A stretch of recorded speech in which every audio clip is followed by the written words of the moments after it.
Hey guys, I'm Andrew with SHTF Honey Badger, and today we're going to be giving you my fair and honest review of the Tacticon Battle Belt. This is a product I bought with my own money, and I'm not being compensated for this review. At the time I bought this, it was going for about 40 bucks on Amazon, and at that price, it's hard not to give it a try. Many other companies with similar style belts run significantly higher in price.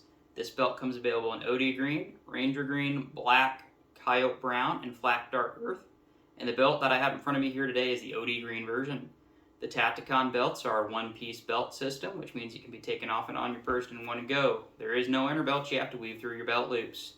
These belts had a metal Cobra-style buckle on the front, come with 2 rows of laser-cut molle on the outer belt, and a cushion inner belt with a rubberized type grip to help keep the belt up. My first impressions on this belt were pretty mixed, as the belt did come rolled up tightly in a package, which made me a bit concerned that it wouldn't be rigid enough to hold up with the equipment and pouches on it. But once unpackaged and rolled out, found it to be more rigid than it initially appeared, and it overall was relatively flexible enough just to be comfortable. I loaded up the belt with the items I plan on carrying and went about testing it. The Tacticon belt says that it's rated to carry up to 100 pounds. My current belt setup with this right here is only coming in at about 20 pounds. Personally put about 100 hours on this belt, and that was through a mix of dry fire, live fire, practice, and training. Some general observations I noticed after putting some use on this belt is that the construction has really held up well for the price point. I've experienced no fraying or tearing, and the Cobra buckle has so far held up with no failures. I do have a background in corrections and security where I would be wearing traditional duty belts quite often, and I can tell you that unlike them, this has so far been very comfortable to wear while running, walking, moving around, and even when having the belt fully loaded with my gear, it's been relatively comfortable to work in. In my opinion, this belt excels as a slick belt or a minimalist style belt where you're just carrying the minimum needed to get by. So far, I have to say the biggest pros for this belt is how comfortable it is. I really can't say that enough. This is one of the most comfortable belts I've ever worn. Another major pro for this belt is how well it stays up for being a one-piece belt system.